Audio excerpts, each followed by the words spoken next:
Le président Blaise Compaoré, sa famille et ses proches sont en Côte d'Ivoire au lendemain de sa démission.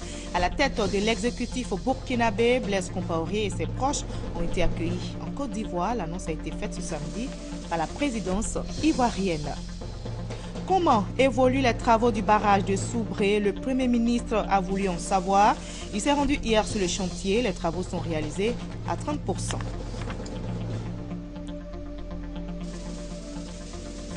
Le super prix Diamant de mécène de la culture a été attribué au président de la République. Plusieurs artistes et personnalités ont été aussi distingués. C'est une cérémonie organisée par la Fondation des artistes de Côte d'Ivoire. Bonsoir à tous, bienvenue dans le 20h sur RTI 1.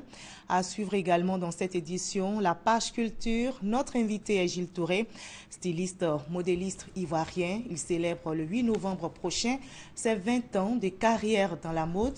Du beau, du glamour, voilà ce que promet le créateur à son public.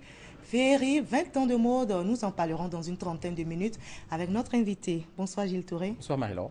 Alors nous allons échanger dans quelques minutes. D'accord.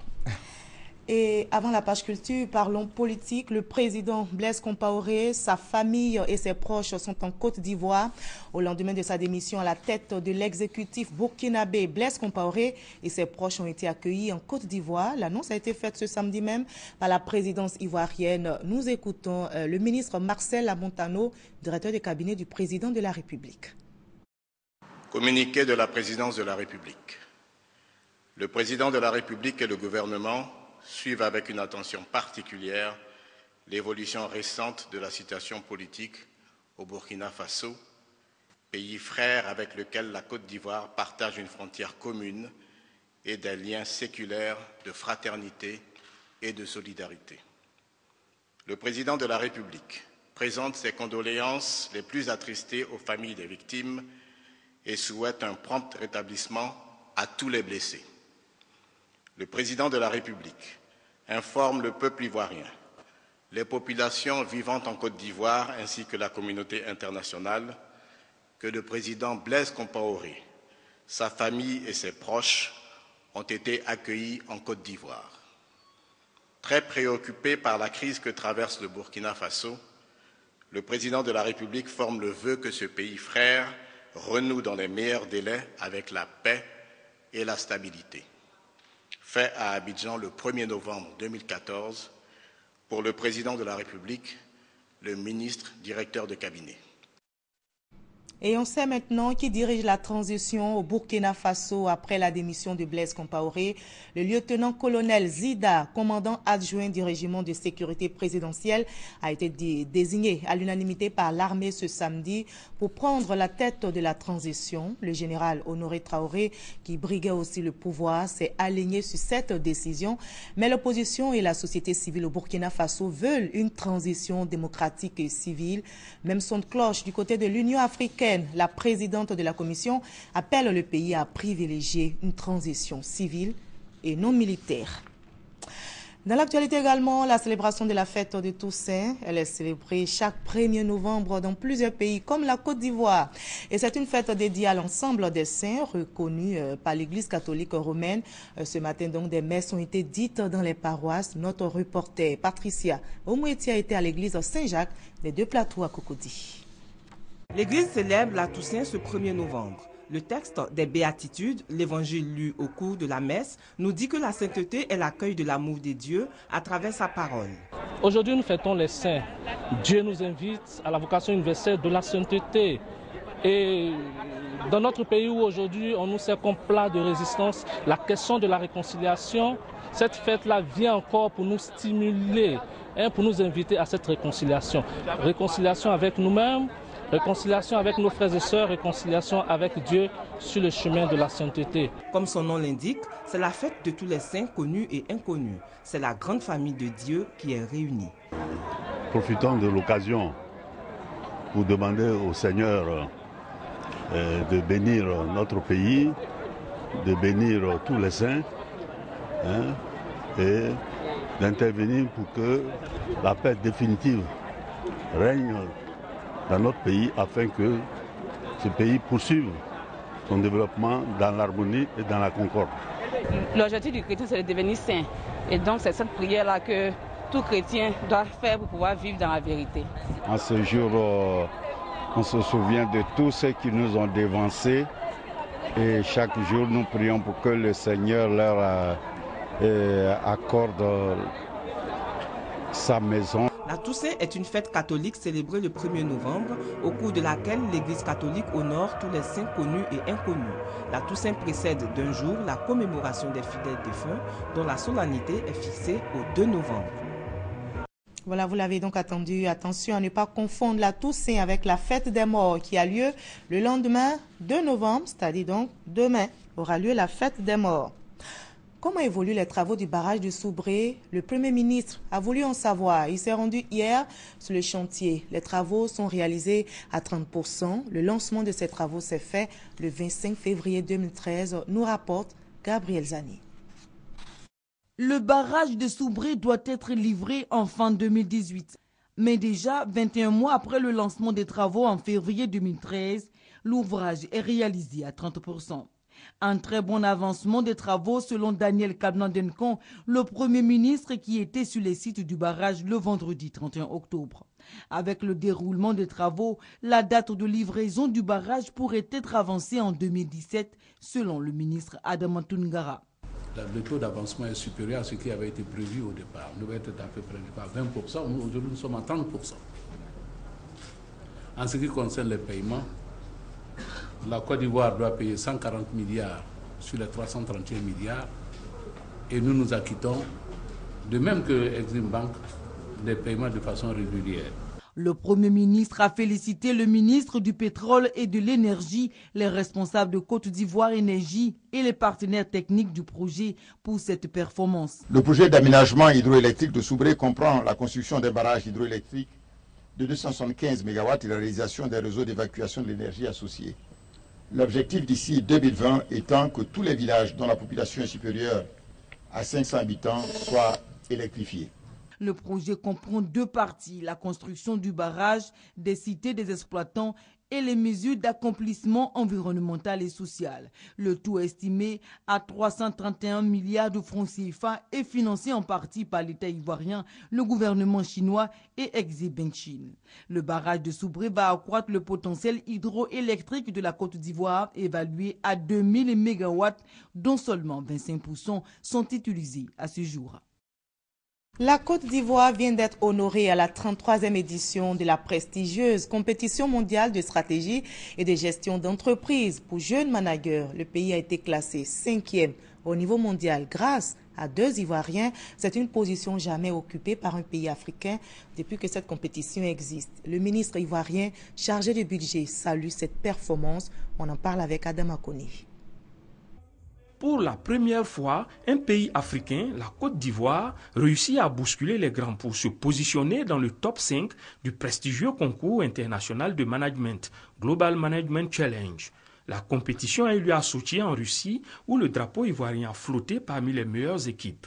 À plus de 10 700 km de Sochi, au bord de la lagune ébriée, l'équipe victorieuse de managers ivoiriens est célébrée au sommet. Vous me permettrez d'insister encore une fois sur le grand intérêt que porte le président de la République, son Excellence M. Alassane Ouattara, aux jeunes et surtout à la question de la formation et l'éducation. Car, comme le dit l'adage, il n'a de richesse que d'homme. Chacun des lauréats, un jeune manager averti, trouve le mot juste pour gérer son émotion. Ça a été une bonne période d'apprentissage pour nous, parce que nous avons beaucoup appris en termes de management, en termes de gestion d'entreprise. Et donc aujourd'hui, c'est un moyen pour nous de pouvoir mieux faire face au monde du travail. Les perspectives sont bonnes déjà au niveau de mon entreprise. Je suis de plus en plus en vue, on me fait de plus en plus confiance sur les dossiers, les projets stratégiques. Pour le ministre en charge du budget, l'excellence dans toute activité doit se nourrir du concept RATP. R, c'est le rêve, parce que tout part du rêve. Sans rêve, rien n'est possible. Le A, c'est pour l'audace. Il faut prendre des initiatives, susciter et provoquer des opportunités. Le P, c'est le travail. Le travail et encore le travail. Le P, c'est la persévérance. Le Global Management Challenge est à sa 33e édition. La Côte d'Ivoire est à sa 3e participation. Cette compétition consiste à mettre les jeunes managers en situation virtuelle de gestion d'une entreprise dans un environnement concurrentiel. Les éliminatoires nationales de la 4e édition sont ouvertes et le 7 mars 2015, l'équipe championne ivoirienne sera connue, avant de se rendre à Prague, en République tchèque, pour la 34e édition mondiale. Anciens diplômés de l'école des hautes études commerciales de Paris, ils viennent de tenir la première édition du projet My African Startup. C'est un projet qui vise à encourager les jeunes entrepreneurs africains à leur offrir des opportunités d'investissement. Explication avec Guy-Roger Nguessan et Adama Kone. Ils viennent de divers horizons, mais ont tous la même passion, celle de l'entrepreneuriat. Ces jeunes pousses du monde des affaires aux startups souhaitent changer les habitudes des populations avec leurs innovations. On a une offre, un produit assez innovant qui s'appelle SocialSpot Wi-Fi. L'idée, c'est de proposer de l'Internet gratuit aux Abidjanais, aux Ivoiriens et même pourquoi pas aux Africains. Des solutions innovantes, mais comportant une part importante de risques, d'où le problème de financement pour ces jeunes entrepreneurs. Avec la plateforme My African Startup, les anciens diplômés des hautes études commerciales de Paris entendent donner aux jeunes Africains de la visibilité médiatique, l'encadrement nécessaire et leur faciliter l'accès aux potentiels investisseurs. L'idée pour nous, en fait, c'est d'encourager l'entrepreneuriat en Afrique. Et nous rêvons d'une Afrique d'entrepreneurs, une Afrique qui se prend en charge, une Afrique où l'auto-emploi est une réalité. Et une Afrique où les gens n'attendent pas forcément d'aller à la fonction publique ou d'avoir un poste dans une entreprise privée pour gagner leur vie. C'est un soutien total pour ce genre d'initiative puisque, comme je le dis, on doit favoriser la création d'entreprises. On ne peut pas tout reposer sur l'investissement public. Seul le privé est le véritable moteur de développement. Au cours de cette première édition de My African Startup, 2 projets novateurs ont été encouragés par le jury. Le projet de transformation de produits maraîchers en concentré de l'Ivoirien Guillaume Kwame Brou et le projet Alt Ebola via les technologies de l'information et de la communication d'un groupe panafricain.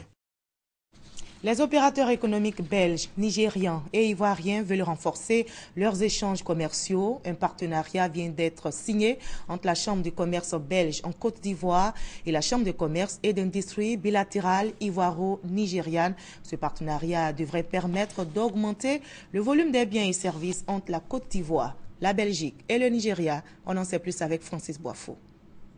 Premier bénéficiaire de cet accord de coopération signé entre la Chambre de commerce belge en Côte d'Ivoire et la Chambre de commerce et d'industrie bilatérale ivoiro-nigériane, les opérateurs économiques ivoiriens et nigériens.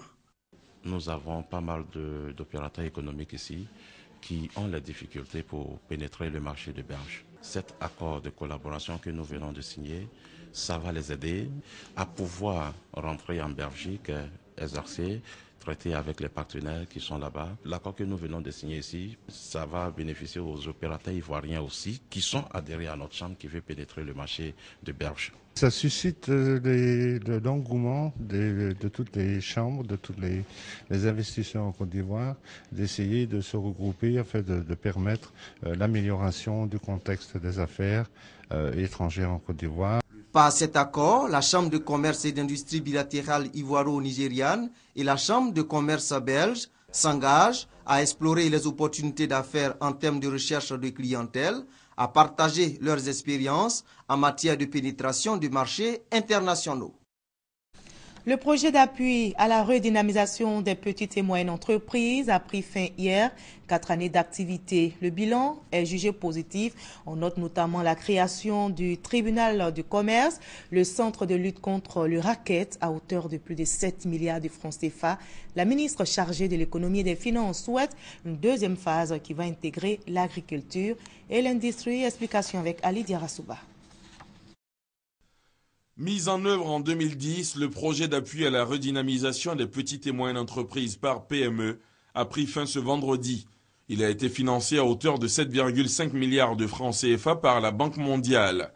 Après 4 ans au service du secteur privé et de l'amélioration du milieu des affaires, quel bilan? Si je prends l'appui aux PME, il y a un ensemble de fonds en copartagés, c'est-à-dire de subventions que nous avons mis en place pour renforcer la capacité commerciale, de production, marketing des entreprises. Il y a eu la mise en place de la mutuelle de financement des PME par rachat de la dette des PME auprès de l'État de Côte d'Ivoire.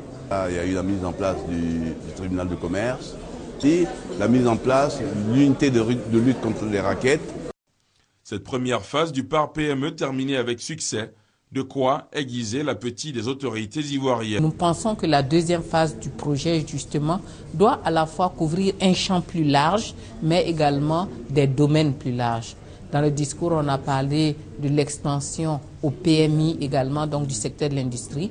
Nous avons le secteur agricole qui peut avoir un accompagnement assez dynamique.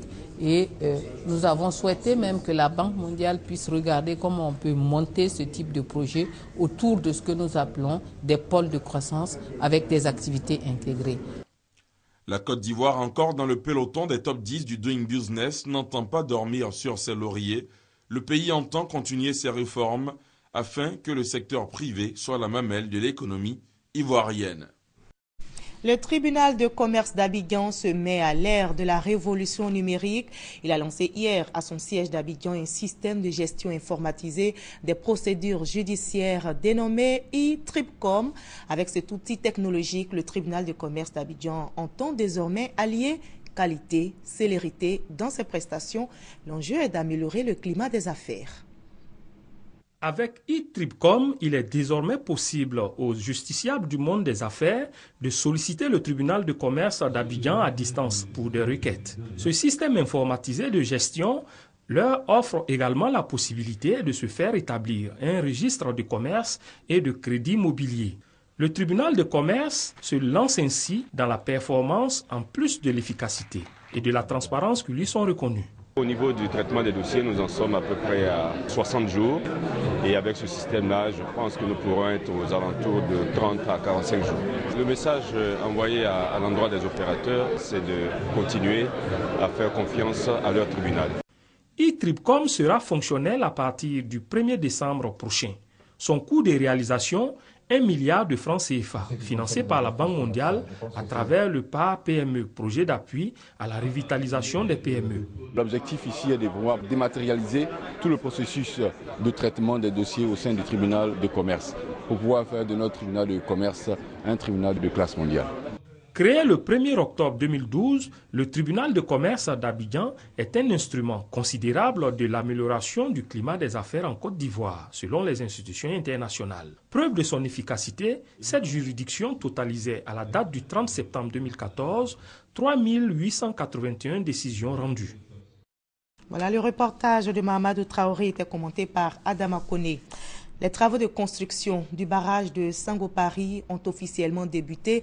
Il s'agit du projet hydro-agricole financé par la Banque ouest-africaine de développement à hauteur de 6 milliards de francs CFA. Ces projets, lancés par le ministre de l'Agriculture, permettront notamment la création de 774 emplois directs. On en sait plus avec nos confrères de RTI Boaki. Sangopari dans la sous-préfecture de Fekese-Doukou. L'agriculture ivoirienne entre dans une nouvelle dynamique.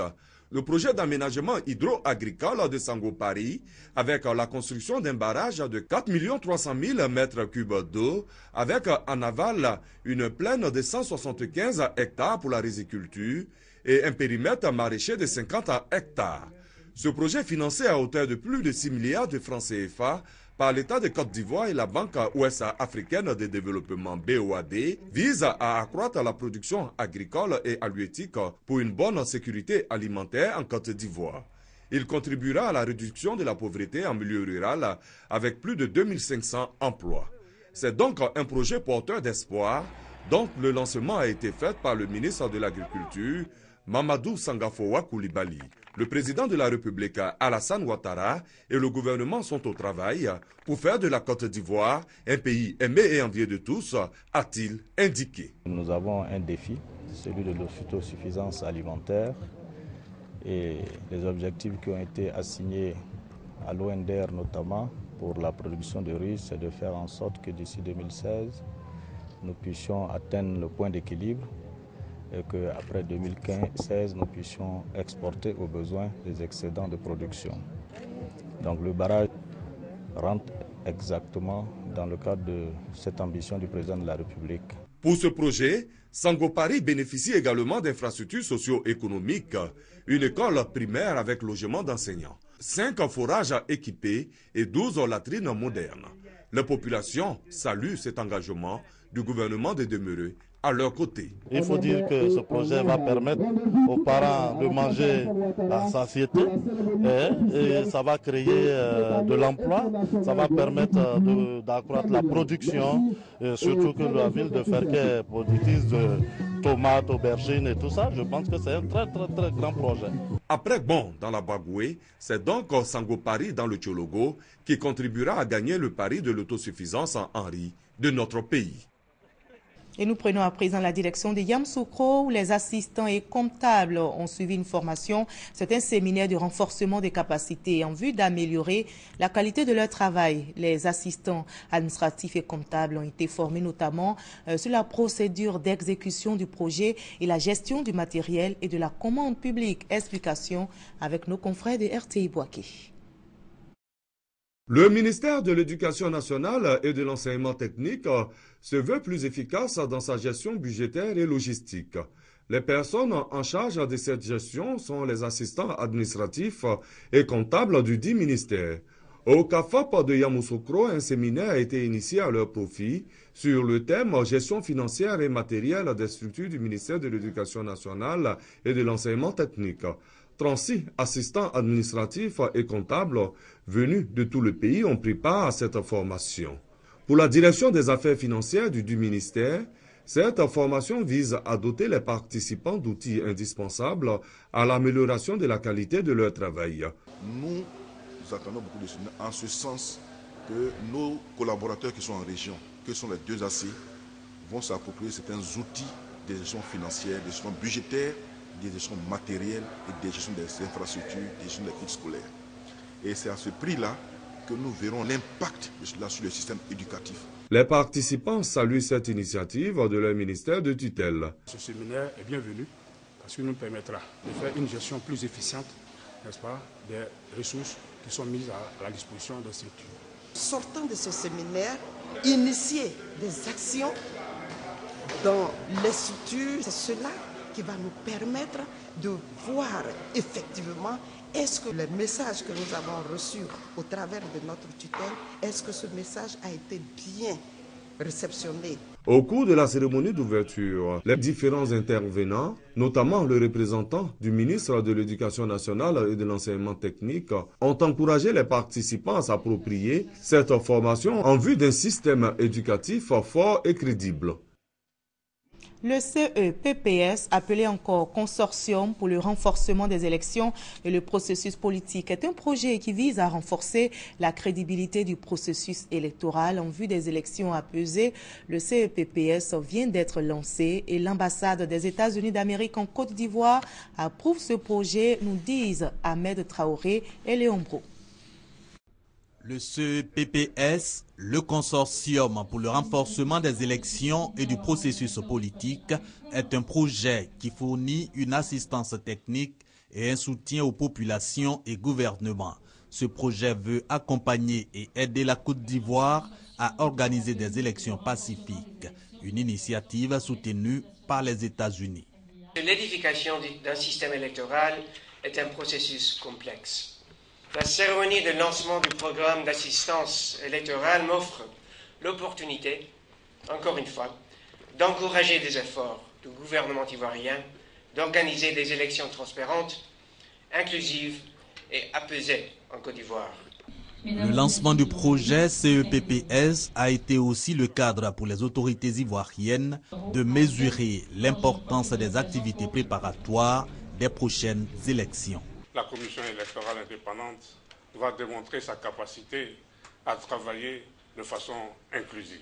Nous allons faire en sorte que les élections se déroulent dans des climats apaisés. Pour démontrer notre capacité à devenir non seulement un pays émergent au plan économique, mais un pays émergent au plan de la force de la démocratie.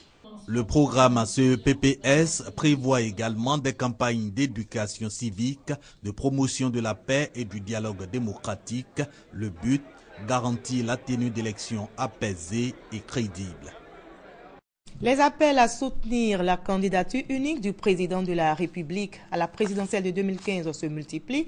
Ils sont nombreux, les partis politiques et associations, à soutenir l'appel de Daoukro. Voyons cela avec nos reporters. Ils étaient une centaine de chefs de village à se rendre à Erimakoudje, village situé à 3 km d'Agboville, à l'appel de Pierre Biti Kokora, président du conseil d'administration du LBTP, et de Tchereseka, conseiller du président Alassane Ouattara. Au centre de la rencontre, les efforts fournis par le président de la République pour faire de la Côte d'Ivoire un pays qui compte dans le concert des nations.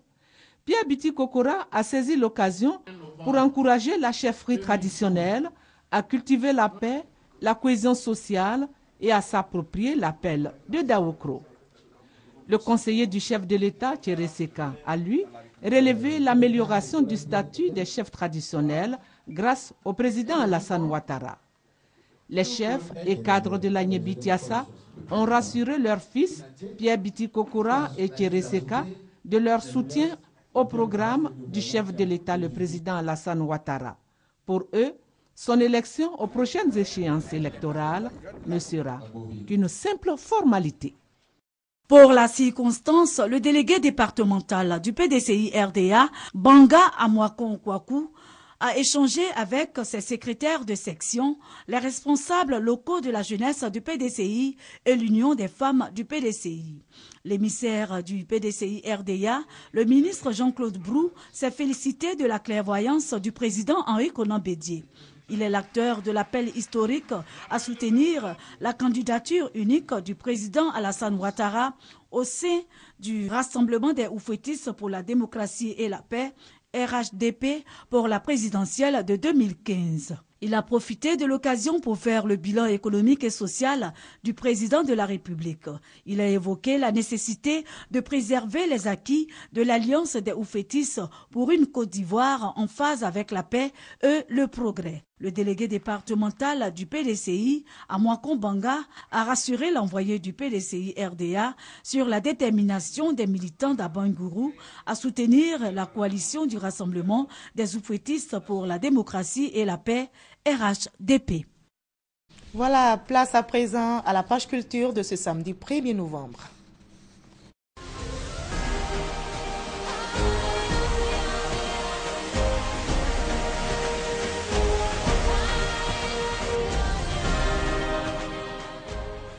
Commençons par le super prix Diamant de mécène de la culture qui vient d'être attribué au président de la République. Plusieurs artistes et personnalités ont été aussi distingués. C'est une cérémonie organisée par la Fondation des artistes de Côte d'Ivoire. Explication avec Serge Coléa. Une distinction à la dimension du récipiendaire. Le super prix Diamant du mécène de la culture, décerné au président de la République, Alassane Ouattara, par la Fondation des artistes de Côte d'Ivoire, consacre les efforts du président de la République pour le bien-être des acteurs du secteur des arts et de la culture. Le prix a été réceptionné par son conseiller chargé de la culture et de la francophonie. Les arts font partie, en tout cas, d'un des piliers des actions de développement du président de la République.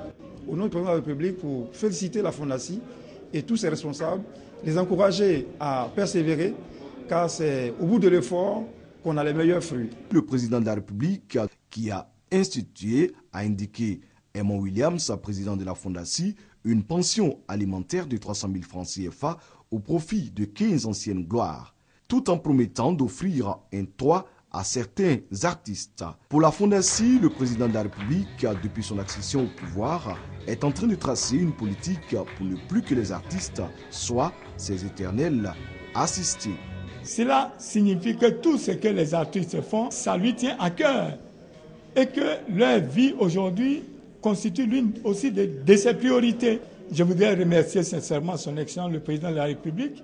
À la suite du président de la République, une vingtaine de personnalités, des leaders d'opinion ou de simples anonymes qui investissent sans compter pour les artistes ont été primés. Ils ont reçu soit le prix mécène d'or ou le prix mécène d'argent.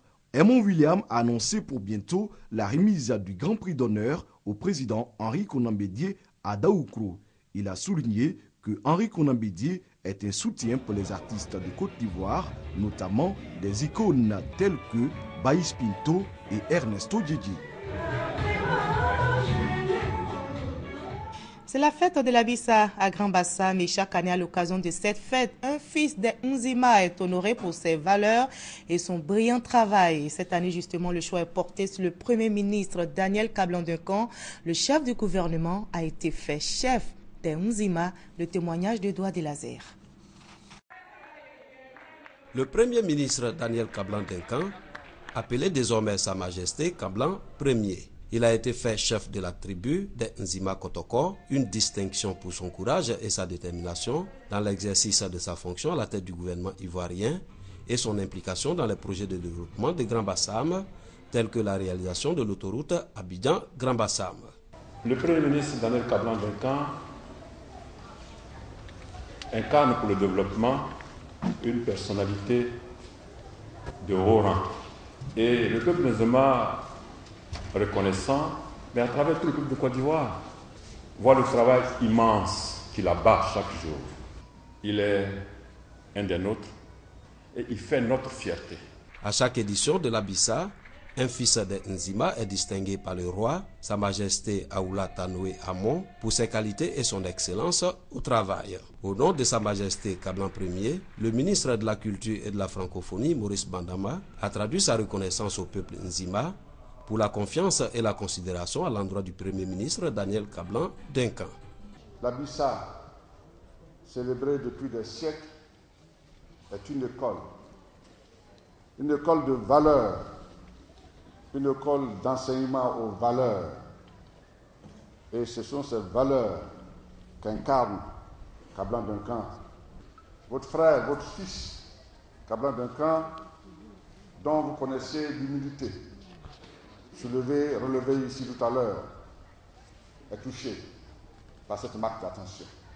À Bissa 2014, l'événement culturel du peuple Nzima, qui a débuté il y a environ une semaine, prendra fin ce dimanche 2 octobre. Voilà, je vous l'annonçais, notre invité de la page culture de ce samedi est un styliste modéliste. L'Ivoirien Gilles Touré s'apprête à souffler dans une semaine seulement les 20 bougies marquant sa présence dans le milieu de la mode. Le créateur promet du beau, du glamour au public. Le samedi 8 novembre prochain, Féerie, 20 ans de mode. Nous en parlons maintenant avec Gilles Touré. Bonsoir Gilles Touré. Bonsoir Marie-Laure. Alors, il ne reste plus qu'une semaine pour la fête. Alors, pour célébrer vos 20 ans de carrière, est-ce que vous êtes prêt? Comment vous vous sentez? Alors, je suis très tendu, c'est vrai, très tendu, mais en même temps un peu exciting que tout ça arrive, parce que ça fait pratiquement 6 mois qu'on travaille dessus. On n'est jamais prêt, de toute façon. Hein. Il y a une semaine de l'événement, les deux sont jetés et comment vous gérez cette pression?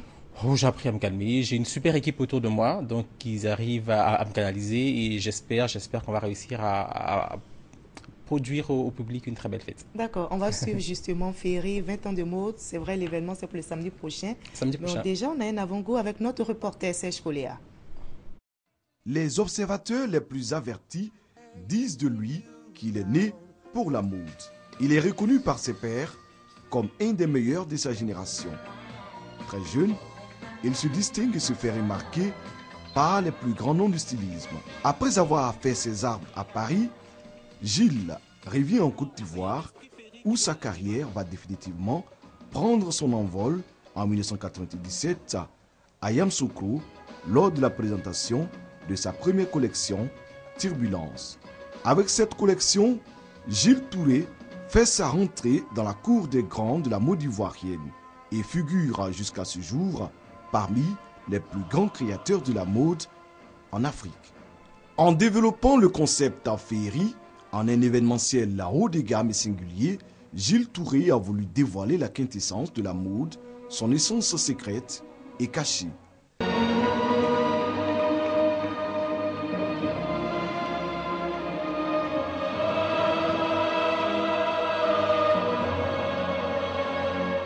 Féerie, qui célèbre cette année ses 20 ans après 3 éditions, marque la noblesse du vêtement, mais aussi l'élégance et la beauté du corps.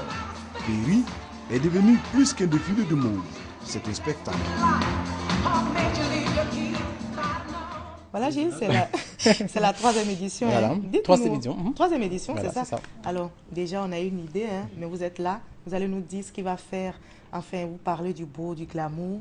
Mais expliquez-nous un peu, on veut vivre Alors, un ça peu va cela. être, j'espère que ça va être comme les images qu'on a vues qui représentaient justement la deuxième édition de Féerie. Donc, ça sera quelque chose de très, on va essayer de faire quelque chose de très spectaculaire. C'est une célébration. Donc, plus qu'un défilé de mode classique, ça sera une fête avec 50 mannequins, autour de 150 modèles, des artistes qui vont venir nous accompagner, des chorégraphies et des surprises en surprise. C'est-à-dire qu'on va aller de 19h où on ouvre les palais de congrès de Côte d'Ivoire jusqu'à 21h30 où la soirée sera terminée. Je souhaiterais vraiment que le public qui soit là partent de surprise en surprise. Voilà. D'accord, alors la différence avec la dernière édition, les 10 ans que vous avez fêté. On va essayer de faire mieux. Qu'est-ce qui va faire la différence? Voilà, on va essayer de faire mieux. Il y aura plus de tenues, il y aura 150 tenues. 150 tenues, voilà, autour de 10 tableaux. Donc ça va vite, hein, parce que c'est des tableaux de 5, de 10, de 15. Et super chorégraphie, hein, autour d'actrices, de chanteuses, de mannequins ivoiriens ou de mannequins qui viennent aussi de l'extérieur. Il y en a qui viennent de l'extérieur. Il y en a qui viennent de l'extérieur, il y a des mannequins qui viennent de l'extérieur, il y a des créateurs également qui viennent nous soutenir. Ils vont pas défiler, mais ils viennent nous soutenir parce qu'ils estiment que ils veulent partager en fait cette célébration avec nous. Donc ils sont attendus. Alors quand on entend féerie, expliquez-nous, féerie. Féerie, c'est le beau, c'est le féerique tout simplement, justement. Vous allez faire un mélange, vous allez sur scène. Sur scène, ce sera la féminité extrême, ce sera la magie, voilà. On va essayer comme ça, d'un coup de baguette magique, transformer toutes les femmes qui seront sur le podium ce soir-là.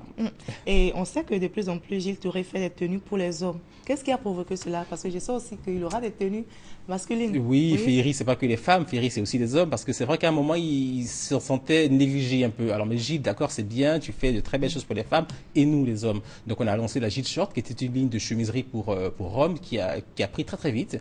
Et ce samedi-là, 8 novembre, au Palais des Congrès de Côte d'Ivoire, il y aura aussi une ligne hommes. Les hommes aussi seront féeriques. Et vous avez dit, pour donner l'exemple, vous avez suivi un régime alimentaire pour porter ce qui est près du corps. On va voir cela aussi, ces jours-là. Très près du corps, c'est la grande mode en ce moment. Hein. C'est la grande mode en ce moment, mais je veux pas que les gens se fassent des complexes sur leur forme. Là, on adaptera à chaque morphologie. D'accord. Quand on évoque le nom de Gilles Touré, on pense tout de suite au beau. Oui. Gilles Touré a connu aussi des moments de galère, vous me permettez l'expression. Oui, bien sûr, c'est clair mots. Oui, c'est clair qu'en 20 ans, ça n'a pas été que beau. Hein. C'est vrai qu'il y a eu des moments de galère, il y a eu des moments où on est passé à côté de certaines choses, il y a eu des moments où on a eu envie d'arrêter parce que c'était difficile, mais en même temps, on est fait pour ça et puis on se dit c'est un challenge, on n'a pas droit à l'erreur, on représente quand même une grosse partie de la jeunesse et les gens nous prennent en exemple, donc on n'a vraiment pas droit à l'erreur. Ça fait partie de la vie, de toute façon. Hein. Je veux dire, ces erreurs-là doivent nous servir d'expérience et je pense 2-3 jours après, on a oublié et ça nous sert d'expérience, ça nous permet d'avancer. Qu'est-ce qui vous a marqué négativement, même si vous n'aimez pas le mot? Je retiens pas le négatif, non. Oui, vous n'aimez pas le négatif, mais les moments difficiles dans cette carrière de styliste, modéliste, quels ont été les moments difficiles? Les moments les plus difficiles marqué? pour nous, c'est vraiment les moments où on a l'impression qu'on se répète. C'est très difficile. Vous savez, la clientèle est très exigeante. Créer aussi. C'est dur à créer. Pour les femmes, c'est pas facile. C'est pas facile. Elles veulent des choses exclusives, elles veulent de nouvelles choses à chaque fois. Et c'est vrai qu'au bout de 20 ans, il y a eu des moments où on a eu l'impression de se renouveler. Mais en ce moment-là, ce qu'il faut faire, c'est d'arrêter, partir et revenir. 20 ans de carrière, comment vous voyez dans l'avenir?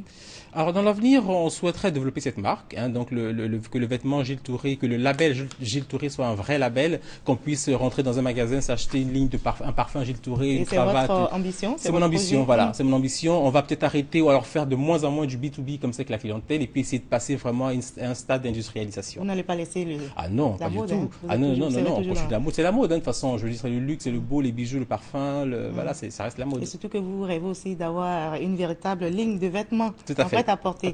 Alors, avec le label et les talents que vous avez, est-ce que pour vous, travailler en Afrique apparaît comme un gâchis?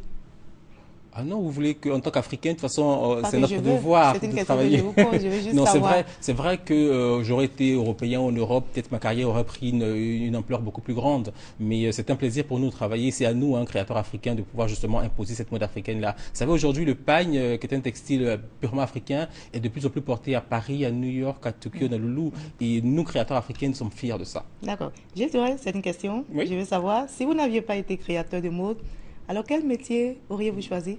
Alors, je dis comme ça pour rigoler à chaque fois, si j'avais pas été styliste, j'aurais été maçon. Maçon parce que c'est vrai que c'est difficile avec les femmes et je me dis, en étant maçon, j'aurais peut-être à faire plus aux hommes et ça aurait été moins difficile. Parce que c'est vrai que c'est pas... non, si c'était à recommencer, je referais. C'est un rêve. C'est un rêve que je suis en train de réaliser aujourd'hui. Dernière question, vous célébrez donc vos 20 ans de carrière. Gilles n'est plus à présenter dans le milieu de la mode. Est-ce que pour vous, tout a été donné pour vous? Ou bien vous avez tout démontré déjà en tant que créateur, plus rien à prouver? Il y a encore beaucoup de choses à faire, je pense. J'espère que ma créativité ne va pas s'arrêter au soir du 8 novembre. Il y a encore beaucoup de choses à faire. Comme j'ai dit, la mode africaine est une mode qui est très expansive de tous les jours. De plus en plus, on se rend compte qu'il y a des jeunes créateurs qui arrivent. C'est-à-dire qu'il y a beaucoup de choses à faire. Moi, j'ai eu la chance d'arriver très tôt, d'être soutenu par des grands frères comme Patéo, comme Angibel, comme Isaoui, et qui m'ont ouvert les portes. Donc aujourd'hui, nous aussi, après 20 ans, on va ouvrir la porte à cette jeunesse-là, des jeunes créateurs africains, ivoiriens. Et puis, on espère que justement, la mode africaine sera vu autrement. Voilà, autrement. Et parce que ça nourrit son homme. Quand on le fait bien et sans tricher, oui. Merci beaucoup Gilles Touré, en tout cas d'avoir répondu à nos questions et nous vous souhaitons tout simplement plein succès. Merci beaucoup Marie-Laure et j'espère que vous serez avec nous ce 8 novembre. Si vous m'invitez, je serai là. Vous serez invité. Merci beaucoup Gilles Touré. Alors merci à vous également de nous avoir suivis. Ce journal a été réalisé par Mariette Alangba et Kane Bakari Korobogo. Merci à vous tous de nous avoir suivis. Il a été supervisé par Adama Kone. Voilà, demain 20h, vous avez rendez-vous avec Abiba Dembélé Saoui.